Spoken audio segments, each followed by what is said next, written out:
ಓಂ ಸಹನಾವವತು ಸಹನೌ ಭುನಕ್ತು ಸಹ ವೀರ್ಯಂ ಕರವಾವಹೈ ತೇಜಸ್ವಿನಾವಧೀತಮಸ್ತು ಮಾ ವಿದ್ವಿಷಾವಹೈ. ಓಂ ಶಾಂತಿ ಶಾಂತಿ ಶಾಂತಿ. ಗುರುಗಳ ಪಾದಕ್ಕೂ ಆಚಾರ್ಯ ಶಂಕರಾಚಾರ್ಯರ ಪಾದಕ್ಕೂ ನಮಸ್ಕಾರ ಮಾಡಿಕೊಳ್ಳೋಣ. ಇವತ್ತು 18ನೇ ಶ್ಲೋಕ. ಸುರಮಂದಿರ ತರುಮೂಲ ನಿವಾಸ ಶಯ್ಯಾಭೂತಲಮಜಿನಂ ವಾಸ ಸರ್ವಪರಿಗ್ರಹ ಭೋಗತ್ಯಾಗ ಕಸ್ಯ ಸುಖಂ ನ ಕರೋತಿ ವಿರಾಗ. ಭಜ ಗೋವಿಂದಂ ಭಜ ಗೋವಿಂದಂ ಗೋವಿಂದಂ ಭಜ ಮೂಢಮತೆ. ಭಜ ಗೋವಿಂದಂ ಭಜ ಗೋವಿಂದಂ ಗೋವಿಂದಂ ಭಜ ಮೂಢಮತೆ. ಗೋವಿಂದಂ ಭಜ ಮೂಢಮತೆ ಗೋವಿಂದಂ ಭಜ ಮೂಢಮತೆ.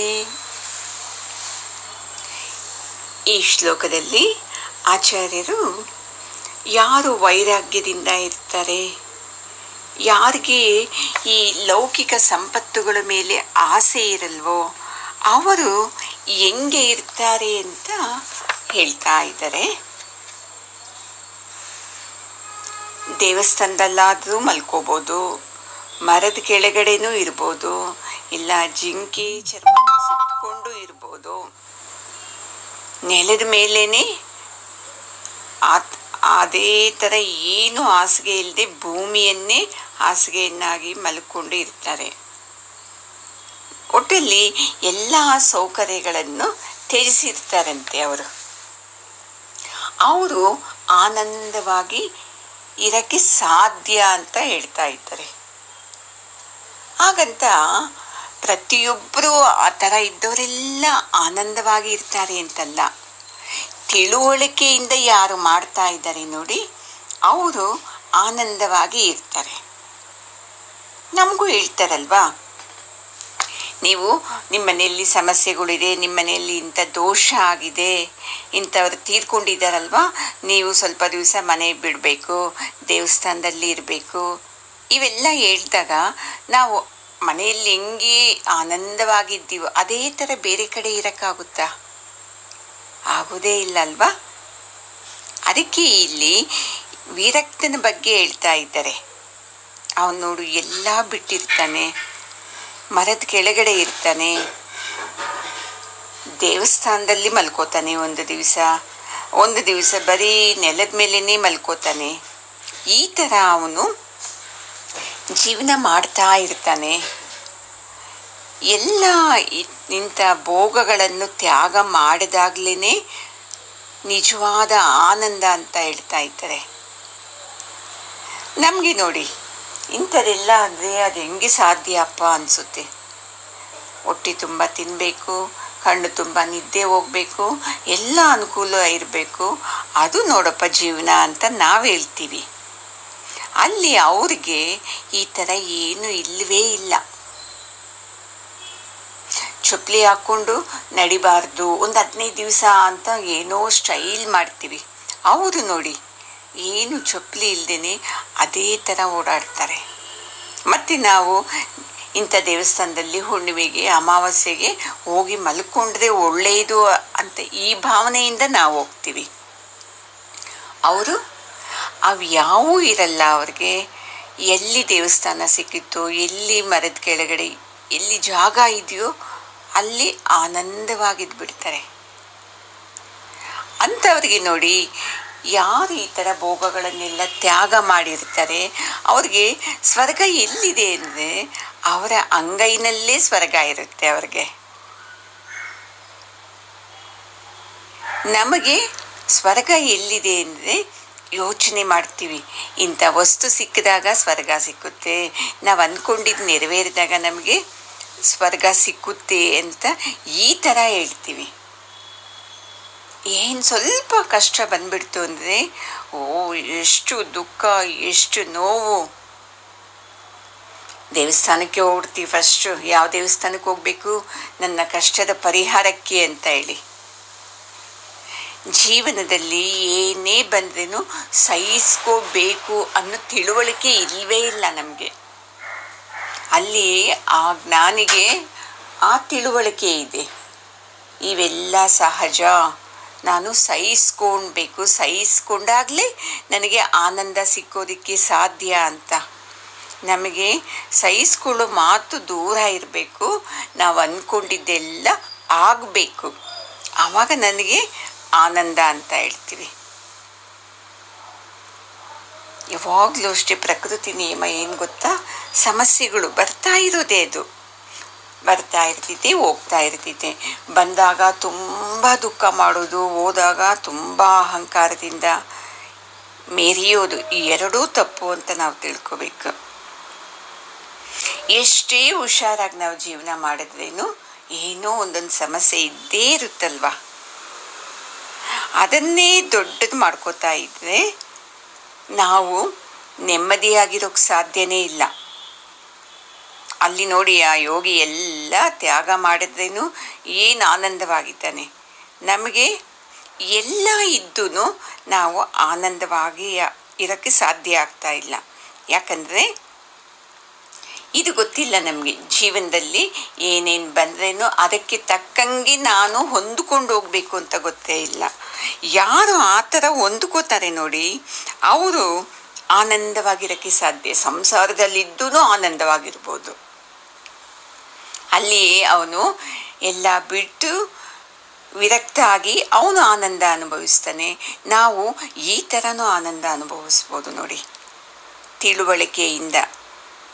ಸಂಸಾರದಲ್ಲಿ ನಾವು ಎಲ್ಲ ನಿರ್ಣಯಗಳನ್ನು ಮಾಡಿಕೊಂಡಾಗ ಆನಂದವಾಗಿರ್ಬೋದು.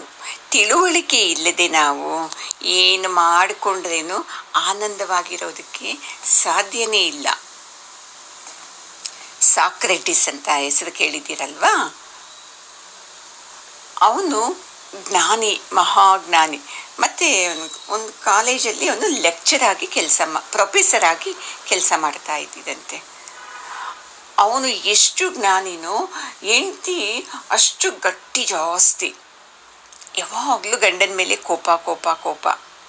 ನೀವು ಸರಿ ಇಲ್ಲ, ನಿಮಗೆ ತಿಳುವಳಿಕೆ ಇಲ್ಲ, ನಿಮಗೆ ಬುದ್ಧಿ ಇಲ್ಲ, ಎಲ್ಲ ನಾನೇ ನೋಡ್ಕೋಬೇಕು, ಈ ಥರ ಡಾಮಿನೇಟ್ ಮಾಡೋದು ಗಂಡನಿಗೆ.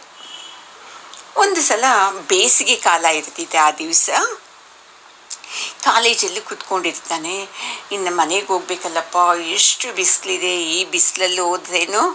ಅಲ್ಲಿ ಹೆಂಡ್ತಿ ನನಗೆ ಸರಿಯಾಗಿ ಮಾತಾಡಲ್ಲ, ಏನೋ ಒಂದು ಹೇಳ್ತಾ ಇರ್ತಾಳೆ. ಏನು ಮಾಡೋದು, ಹೊಟ್ಟೆ ಎಸಿತಾ ಇದೆ ಅಂತೇಳಿ ಸರಿ ಅಂತ ಕಾಲೇಜಿಂದ ಆಚೆ ಬರ್ತಾನೆ. ಅಷ್ಟರೊಳಗಡೆ ಓಲ್ಡ್ ಸ್ಟೂಡೆಂಟ್ ಒಬ್ಬನು ಸಿಗ್ತಾನೆ. ನಮಸ್ಕಾರ ಗುರುಗಳೇ ಅಂತ ಹೇಳಿ, ಚೆನ್ನಾಗಿದ್ದೀರಾ ಮೇಡಮ್, ಹೇಗಿದ್ದಾರೆ ಅಂತ ಕೇಳ್ತಾನೆ. ಇವರು ಚೆನ್ನಾಗಿದ್ದಾರಪ್ಪ ಮೇಡಮ್ ಅಂದರೆ, ಅಯ್ಯೋ ನೋಡಿ ತುಂಬ ವರ್ಷ ಆಯಿತು, ನಾನು ಬರ್ತೀನಿ ನಿಮ್ಮ ಜೊತೆ ಮನೆಗೆ ಅಂತ. ಆ ಮಾತು ಕೇಳಿದ ತಕ್ಷಣ ಸಾಕ್ರೆಟಿಸ್ಗೆ ಭಯ ಆಗುತ್ತೆ. ಏನಪ್ಪ, ನನಗೆ ಅವಮರ್ಯಾದೆ ಮಾಡಿದ್ರೆ ನಾನು ಅಭ್ಯಾಸ ಆಗಿದೆ, ಈ ಹುಡುಗ ಬಂದಾಗ ಇವನಿಗೂ ಏನಾದರೂ ಹೇಳಿದ್ರೆ, ಅದು ಮಧ್ಯಾಹ್ನ ಟೈಮು, ಊಟದ ಟೈಮಲ್ಲಿ ಹೇಳ್ದೆ ಕರ್ಕೊಂಡು ಹೋಗ್ತಾ ಇದ್ದೀನಿ ಅಂತ. ಬೇಡ ಬಿಡಪ್ಪ, ಚೆನ್ನಾಗಿದ್ದಾರೆ, ಇನ್ನೊಂದು ಸಲ ಭೇಟಿ ಆಗೋಣ ಅಂದರೆ, ಇಲ್ಲ ಸರ್ ನಿಮ್ಮನ್ನು ನೋಡಿ ತುಂಬ ದಿವಸ ಆಯ್ತಲ್ವಾ, ಮಾತಾಡ್ಕೊಂಡು ಹೋಗೋಣ ಬನ್ನಿ ಅಂತ ಹೇಳ್ತಾನೆ. ಇನ್ನು ಬೇಡ ಅಂತ ಹೇಳೋಕ್ಕಾಗಲ್ವಲ್ಲ. ಸಾಕ್ರೆಟಿಸ್ ಎಂತಿ ಮಾಡಿ ಮೇಲೆ ಬಟ್ಟೆನ ಒಣಗಾಕ್ತಾ ಇರ್ತಾಳೆ.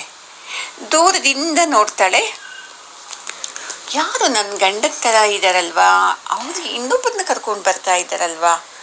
ಎಂಥ ಕೋಪ ಬಂತು ಅವಳಿಗೆ. ಇವ್ರಿಗೆ ಊಟ ಇಡೋದೇ ವೇಸ್ಟ್, ಇನ್ನು ಇವ್ರ ಜೊತೆಯಲ್ಲಿ ಕರ್ಕೊಂಡು ಬರೋವನಿಗೂ ಇನ್ನು ಈ ಟೈಮಲ್ಲಿ ಊಟ ಇಡಬೇಕಲ್ವಾ, ಮಾಡ್ತೀನಿ ನಿಮಗೆ ಅಂತ ಹೇಳಿ ಮನೆಯಲ್ಲಿ ಹೋಗಿ ಮುಸುರೆ ನೀರೆಲ್ಲ ಇರುತ್ತಲ್ವ, ಪಾತ್ರೆ ತೊಳೆದಿದ್ದು ಗಲೀಜು, ಮನೆ ತೊಳೆದಿದ್ದು ನೀರು, ಗಲೀಜು ನೀರೆಲ್ಲ ಒಂದು ಬಕೆಟಲ್ಲಿ ಹಾಕೋತಾಳೆ. ಬಂದು ಬಾಗಿಲ ಹತ್ರ ಸ್ವಲ್ಪ ಬಾಗಿಲು ತೆಗೆದು ನಿಂತ್ಕೋತಾಳೆ ಬಕೆಟ್ನ ಇಟ್ಕೊಂಡು. ಸಾಕ್ರೆಟಿಸ್ ಬಂದು ಬಾಗಿಲು ಓಪನ್ ಆಗಿದೆ ಅಂತ ಹಿಂಗೆ ಫುಲ್ ಬಾಗಿಲು ತೆಗೆದು ಒಳಗಡೆ ನೀನು ಹೆಜ್ಜೆ ಇಡಬೇಕು. ಅಷ್ಟೊತ್ತಿಗೆ ಈ ಅಮ್ಮ ನನಗೆ ಗೊತ್ತೇ ಇಲ್ಲ ನೀವು ಬಂದಿರೋದು ಅನ್ನೋ ಥರ ಆ ನೀರನ್ನೆಲ್ಲ ತೆಗೆದು ಗಂಡನ ಮೇಲೆ ಎರ್ಚಿಬಿಡ್ತಾಳೆ. ಗಂಡನಿಗೂ ಶಾಕ್ ಆಗುತ್ತೆ, ಪಕ್ಕದಲ್ಲಿದ್ದ ಸ್ಟೂಡೆಂಟ್ಗೂ ಶಾಕ್ ಆಗುತ್ತೆ. ಈ ಅಮ್ಮ, ಅಯ್ಯೋ ನಾನು ನೋಡಲೇ ಇಲ್ಲ, ಸಾರಿ, ನಾನು ಗಲೀಜು ನೀರು ಚೆಲ್ಲಬೇಕು ಅಂತ ಬಾಗಿಲು ತೆಗೆದೆ, ಅದೇ ಟೈಮ್ಗೆ ನೀವು ಅಡ್ಡ ಇದ್ದೀರಲ್ವಾ, ಏನಿದು ಅಂತ ಅಂತ ಹೇಳ್ತಾಳೆ. ತಕ್ಷಣ ಸಾಕ್ರೆಟಿಸ್ ನೋಡಿ ಎಂಥ ಜ್ಞಾನಿ, ಬೈದ್ರೆ ಇನ್ನು ಕೋಪ ಜಾಸ್ತಿಯಾಗಿ ಇನ್ನೂ ಕೆಟ್ಟ ಮಾತಾಡ್ತಾಳೆ, ಸ್ಟೂಡೆಂಟ್ಗೂ ಅವಮರ್ಯಾದೆ ಆಗುತ್ತೆ. ಅದಕ್ಕೆ ತಕ್ಷಣ ಏನು ಹೇಳ್ತಾನೆ, ಐ ಡಾರ್ಲಿಂಗು, ಎಂಥ ಬಿಸಿಲಲ್ಲಿ ಬಂದೆ ನಾನು, ಏನಪ್ಪ ನೀನು ಎಷ್ಟು ಒಳ್ಳೆ ವೆಲ್ಕಮ್ ಕೊಟ್ಟೆ, ಹಾಯ್ ಆಯಿತು, ತಣ್ಣಗಿದೆ ನೀರು, ಆಹಾ ಏನು ಸುಗಂಧವಾಗಿದೆಯಪ್ಪ ನೀನು ಹಾಕಿದ್ದು ನೀರು ಅಂತ ಹೇಳ್ಬಿಡ್ತಾನೆ. ಸ್ಟೂಡೆಂಟ್ಗೆ ಶಾಕ್ ಆಗುತ್ತೆ, ಹೆಂಡ್ತಿಗೆ ಇದ್ದಿದ್ದು ಶಾಕ್ ಆಗುತ್ತೆ. ಏನು ಅಂದ್ಕೊಂಡಿದ್ದವಳು, ಗಲಾಟೆ ಮಾಡಲಿ, ಚೆನ್ನಾಗಿ ಗಲಾಟೆ ಮಾಡಿ ಬಂದಿದ್ದವನಿಗೆ ಊಟ ಕೊಡದೆ ವಾಪಸ್ ಕಳಿಸ್ತೀನಿ, ಆ ಸ್ಟೂಡೆಂಟ್ಗೂ ವಾಪಸ್ ಕಳಿಸ್ತೀನಿ, ಈ ಥರ ಅಂದ್ಕೊಂಡಿದ್ದಿದ್ದು. ಯಾವಾಗ ಸಾಕ್ರೆಟಿಸ್ ಹಿಂಗೆ ಹೇಳಿದ ತಕ್ಷಣ ಇವಳು ಇದೇನಪ್ಪ ಹಿಂಗೆ ರಿವರ್ಸ್ ಆಗಿಬಿಡ್ತು ಅಂತ ನಕ್ಕೊಂಡು ಸಾರಿ ಅಂತ ಹೇಳಿ ಬನ್ನಿ ಬನ್ನಿ ಅಂತ ಒಳಗಡೆ ಕರೆದು ಊಟ ಇಡ್ತಾಳೆ. ನೋಡಿ, ಇದು ಅಂಗೈನಲ್ಲಿ ಸುಖ ಕಾಣೋದು ಅಂದರೆ. ಅವನಿಗೆ ಗೊತ್ತಿತ್ತು ಹೆಂಡತಿ ಗುಣ, ಇವಳು ಯಾವಾಗಲೂ ಏನು ಹೇಳಿದ್ರೇನು ಅವಳು ಅದಕ್ಕೆ ವಿರುದ್ಧವಾಗಿ ಮಾಡ್ತಾಳೆ. ಈಗ ನನ್ನ ಸ್ಟೂಡೆಂಟ್ಗೂ ಅವಮರ್ಯಾದೆ ಆಗುತ್ತೆ, ನನಗೂ ಬೇಜಾರಾಗುತ್ತೆ, ಇವಳು ಬಾಯಿನೂ ಕಂಟ್ರೋಲ್ ಮಾಡೋಕ್ಕಾಗಲ್ಲ, ಮತ್ತು ಇದನ್ನು ಎಷ್ಟು ದಿವಸ ಅವಳು ಸಾಧಿಸ್ತಾಳೆ ಅಂತ ಹೇಳಿ ತಾನೇ ಮನಸ್ಸಲ್ಲಿ ನಿರ್ಣಯ ಮಾಡಿಕೊಂಡೇ ಅವಳ ಜೊತೆ ಯಾವಾಗಲೂ ಇದೇ ಥರನೇ ಹೊಂದಿಕೊಂಡು ಅದನ್ನೇ ಎಂಜಾಯ್ ಮಾಡ್ತಾ ಇದ್ದಿದ್ದು. ನೋಡಿ, ಇವರು ಸಂಸಾರದಲ್ಲಿ ಇದ್ರೂ ಯಾರ ಹತ್ರ ಹೆಂಗೆ ಇದ್ದರೆ ನಾವು ಆನಂದವಾಗಿರಬಹುದು ಅಂತ ಇಲ್ಲಿ ಸಾಕ್ರೆಟಿಸ್ ಮಾಡಿ ನೋಡಿಸಿದ್ರೆ, ಅಲ್ಲಿ ಜ್ಞಾನಿಗಳು, ಈ ವಿರಕ್ತ ಪುರುಷರು ಇರ್ತಾರಲ್ವ, ಈ ಥರ ಅವರು ಜೀವನ ಮಾಡ್ತಾ ಇರ್ತಾರೆ. ಯಾವಾಗಲೂ ಅಷ್ಟೇ ನೋಡಿ, ಸಂಸಾರ ಅನ್ನೋದು ಸುಖ ದುಃಖಗಳ ಸಮ್ಮಿಶ್ರಣ. ನಾವು ಸುಖ ಬಂದಾಗಲೇ ಅದು ಸ್ವರ್ಗ, ದುಃಖ ಬಂದಾಗ ಅದು ನರಕ ಅಂತ ತಿಳ್ಕೊತೀವಿ. ಒಂದೇ ಇರೋಕ್ಕೆ ಸಾಧ್ಯನೇ ಇಲ್ಲ ಅಲ್ವಾ ಅಮ್ಮ? ಎರಡೂ ಇದ್ದಾಗಲೇ ಜೀವನ ಅದು. ನೋಡಿ, ಮೊನ್ನೆ ಯುಗಾದಿ ಆಯ್ತಲ್ವಾ, ಯಾರಾದರೂ ಬರೀ ಬೆಲ್ಲನೇ ತಿಂದಿದ್ದೀರಾ ಅವತ್ತು? ಬೇಡಪ್ಪ, ನನಗೆ ಕಷ್ಟಗಳೇ ಬರಬಾರ್ದು, ಸುಖ ಇರಬೇಕು ಅಂತ. ಹೋಗಲಿ, ಬೇವೇ ತಿಂದಿದ್ದೀರಾ ಯಾರಾದರೂ? ನನಗೆ ಕಷ್ಟಗಳೇ ಜಾಸ್ತಿ ಇರಲಿಪ್ಪ, ಸುಖ ಬೇಡ ಅಂತ. ಇಲ್ವಲ್ಲ, ಬೇವು ಬೆಲ್ಲ ಎರಡೂ ಸೇರಿ ತಿಂದಿದ್ದೀವಿ. ಅದು ಎಲ್ಲ ಗೊತ್ತು, ಅದೇ ಥರ ಜೀವನ ಮಾಡಬೇಕು ಅನ್ನೋದು ನಮಗೆ ತಿಳಿತಾ ಇಲ್ಲ. ಸುಖ ದುಃಖಗಳ ಮಿಶ್ರಣ ಈ ಜೀವನ. ಎರಡಕ್ಕೂ ನಾನು ಹಿಗ್ಗಬಾರ್ದು, ಕುಗ್ಗಬಾರ್ದು. ಇದನ್ನು ನೋಡಿಕೊಂಡು ನನಗಿಂತ ಬೇರೆಯವರಿಗೆ ಹೆಚ್ಚು ಕಷ್ಟಗಳಿದೆ, ನನಗೆ ಕಡಿಮೆ ಇದೆ, ಈ ಭಾವ ಬರಬೇಕು ನೋಡಿ ನಮಗೆ.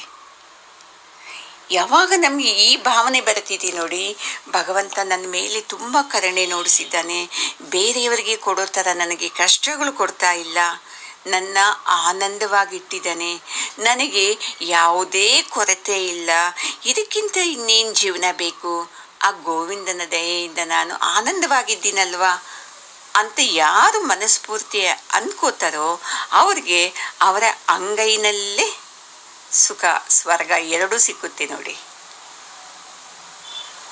ಇದು ಎಲ್ಲ ನಮಗೆ ಸಿಕ್ಕಬೇಕು ಅಂದರೆ ಭಜ ಗೋವಿಂದಂ ಭಜ ಗೋವಿಂದಂ, ಗೋವಿಂದನ ಸ್ಮರಣೆ ಮಾಡಬೇಕು, ಮತ್ತು ಗೋವಿಂದನ ಚಿಂತನೆ ಮಾಡಬೇಕು ನೋಡಿ.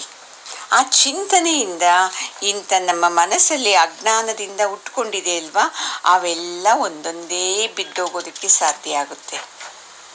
ಇಲ್ಲ ಅಂತಂದರೆ ದುಃಖ ದುಃಖ ದುಃಖ ದುಃಖ. ಯಾವಾಗಲೂ ನಾವು ಒಂದು ಸಲ ಹೆಜ್ಜೆ ಇಟ್ಟ ಮೇಲೆ ಜ್ಞಾನದಿಂದ ಅದನ್ನು ತೆಗಿಲೇಬಾರ್ದು. ಅಂಥ ಜ್ಞಾನದ ಹೆಜ್ಜೆ ಇಡಬೇಕು. ನಾವು ಇದು ಗೊತ್ತಿಲ್ಲದೆ ಅಜ್ಞಾನದಿಂದ ಮುಂದೆ ಹೋಗ್ತೀವಿ ಅಂತ ಹೆಜ್ಜೆ ಇಡ್ತೀವಿ, ಮಾತಾಡ್ತೀವಿ. ಮತ್ತೆ ನಾವು ಆ ಮಾತನ್ನು ಹಿಂದೆ ತಗೊಳಕ್ಕಾಗಲ್ಲ, ಮತ್ತೆ ಆ ಹೆಜ್ಜೆನ ಹಿಂದೆ ಇಟ್ಟು ಜೀವನ ಮಾಡೋಕ್ಕೂ ಆಗಲ್ಲ. ಕೆಲವರು ಯೋಗಾಸನಗಳನ್ನು ಮಾಡೋದೇ ತುಂಬ ಪ್ರಸಿದ್ಧಿ ಅಂತ ತಿಳ್ಕೊತಾರೆ, ಅದರಿಂದನೇ ಮುಕ್ತಿ ಅಂತ. ಅದು ಸಾಧ್ಯ ಇಲ್ಲ ಅಲ್ವಮ್ಮ. ಪ್ರಸಿದ್ಧಿ ಸಿಗುತ್ತೆ ಅಷ್ಟೇ, ಆದರೆ ಅವ್ರಿಗೆ ಮುಕ್ತಿನೂ ಸಿಕ್ಕಲ್ಲ. ಅದು ವೈರಾಗ್ಯವಂತರ ಲಕ್ಷಣನೂ ಅಲ್ಲ. ಯಾಕೆ ಹೇಳಿ? ತಾನು ಹಣ ಸಂಪಾದನೆ ಮಾಡ್ತಾ ಇದ್ದಾರೆ, ಹೇಳೋದು ನಾನೆಲ್ಲರಿಗೂ ಯೋಗ ಹೇಳ್ಕೊಡ್ತಾ ಇದ್ದೀನಿ, ಜ್ಞಾನದ ಕಡೆ ಕರ್ಕೊಂಡು ಬರ್ತಾ ಇದ್ದೀನಿ ಅಂತ. ಮತ್ತೆ ಕೆಲವು ನೋಡಿ ಬರೀ ಪ್ರಾಣಾಯಾಮಗಳು, ಆಸನಗಳ ಬಗ್ಗೆನೇ ಮಾತಾಡ್ತಾ ಇರ್ತಾರೆ. ಮತ್ತೆ ಜೀವನ ಅವರು ಮಾಮೂಲಿ ಮನುಷ್ಯನ ಥರಾನೇ ಮಾಡ್ತಾ ಇರ್ತಾರೆ. ಮತ್ತೆ ಕೆಲವ್ರು ನೋಡಿ ವ್ರತಗಳು, ನಿಯಮಗಳು ಇವೆಲ್ಲನೂ ಮಾಡ್ತಾ ಇರ್ತಾರೆ. ಮತ್ತೆ ಅವರೇನು ಅನ್ಕೋತಾರೆ, ನಾನು ಮುಕ್ತಿ ಕಡೆ ಹೋಗ್ತಾ ಇದ್ದೀನಿ ಅಂತ. ಅಲ್ಲ ಅಲ್ಲ, ಮುಕ್ತಿ ಕಡೆ ಹೋಗ್ತಾ ಇಲ್ಲ ಅವರು. ಇನ್ನಷ್ಟು ಸಂಸಾರದ ಕತ್ತಲಲ್ಲಿ ಬಂದು ಬೀಳ್ತಾ ಇದ್ದಾರೆ. ಕತ್ತಲಿಂದ ಇನ್ನೂ ದೊಡ್ಡ ಕತ್ತಲು ಇರ್ತಿತ್ತಲ್ಲ, ಗೋಂಡಾರಣ್ಯ ಕತ್ತಲು ಅಂತ, ಅಲ್ಲಿಗೆ ಹೋಗ್ತಾ ಇರ್ತಾರೆ. ಇವು ಯಾವೂ ನಮಗೆ ಆನಂದ ಕೊಡೋಕ್ಕೆ ಸಾಧ್ಯ ಇಲ್ಲವೇ ಇಲ್ಲ. ಯಾರು ಅಂತಂದರೆ ಆನಂದ ತಿಳುವಳಿಕೆಯಿಂದ ತಾನು ಏನು ಮಾಡ್ತಾ ಇದ್ದೀನಲ್ವಾ ಅದರ ಬಗ್ಗೆ ಯಾರು ಚಿಂತನೆ ಮಾಡ್ತಾರೆ ನೋಡಿ, ಅವರು ಮಾತ್ರ ಆನಂದವಾಗಿರೋಕ್ಕೆ ಸಾಧ್ಯ. ಇವೆಲ್ಲನೂ ನಮಗೆ ನಾವೇನೇ ನೋಡ್ಕೋಬೇಕು, ಒಳಗಡೆ ಕರೆಕ್ಷನ್ ಮಾಡ್ಕೋಬೇಕು. ನಾನು ಸುಖ ಸಿಗಲಿ, ಪ್ರಸಿದ್ಧಿ ಸಿಗಲಿ, ನನ್ನ ಮೆಚ್ಕೊಳ್ಳಿ ಅಂತ ಹೋಗ್ತಾ ಇದ್ದೀನ? ಇಲ್ಲ ಇಲ್ಲ, ಇದು ನನ್ನ ಆನಂದ, ನಾನು ಹಿಂಗೆ ಸರಳವಾಗಿ ಇರ್ತೀನಾ ಅಂತ ನಾವು ನೋಡ್ಕೋಬೇಕು ನೋಡಿ. ಆವಾಗ ನಮಗೆ ಆನಂದವಾಗಿರೋಕ್ಕೆ ಸಾಧ್ಯ ಆಗುತ್ತೆ. ಅದಕ್ಕೆ ನಾವು ಯಾರು ಈ ಥರ ಆತ್ಮಜ್ಞಾನದ ಬಗ್ಗೆ ಮಾತಾಡ್ತಾರೆ, ಗೋವಿಂದನ ಕಡೆ ಕರ್ಕೊಂಡು ಹೋಗ್ತಾರೆ, ಗೋವಿಂದನ ಚಿಂತನೆ ಮಾಡ್ತಾರೆ ನೋಡಿ, ಅವ್ರ ಕಡೆ ನಾವು ಸೇರ್ಕೊಂಡ್ಬಿಟ್ರೆ ಆವಾಗ ನೋಡ್ಕೊಳ್ಳಿ, ಕಸ್ಯ ಸುಖಂನ ಕರೋತಿ ವಿರಾಗ, ನಮ್ಮ ಅಂಗೈನಲ್ಲೇ ಸ್ವರ್ಗ ನಮಗೆ ಕಾಣೋಕ್ಕೆ ಶುರುವಾಗುತ್ತೆ. ಈಗ ನಾವು ಗೋವಿಂದ ಆ ಬೆಟ್ಟದಲ್ಲಿದ್ದಾನೆ, ಅವನ್ನ ನಾವು ಹೋಗ್ಬೇಕಂದ್ರೆ ಈ ಥರ ನಿಯಮಗಳಿವೆ, ಇದು ಬಿಟ್ಟು ಅವನನ್ನು ಜ್ಞಾನದಿಂದ ಹೆಂಗೆ ತಿಳ್ಕೊಳ್ಳೋದು, ಆವಾಗ ನಾನು ಅವನಿಗೆ ಹೆಂಗೆ ಹತ್ರ ಆಗ್ತೀನಿ, ಆವಾಗ ನನ್ನ ಜೀವನ ಹೆಂಗಿರುತ್ತೆ ಅಂತ ತಿಳ್ಕೊಂಡಾಗಲೇ ಅಲ್ವಾ ಆನಂದ ಬರೋದು. ಇಲ್ಲಾಂದರೆ ಆನಂದ ಬರುತ್ತಮ್ಮ? ಈಗ ತಿರುಪತಿಗೆ ಇಲ್ಲಿಂದ ಬೆಂಗಳೂರಿಂದ 300 ಕಿಲೋಮೀಟರ್ ಅಂತ ಐತೆ.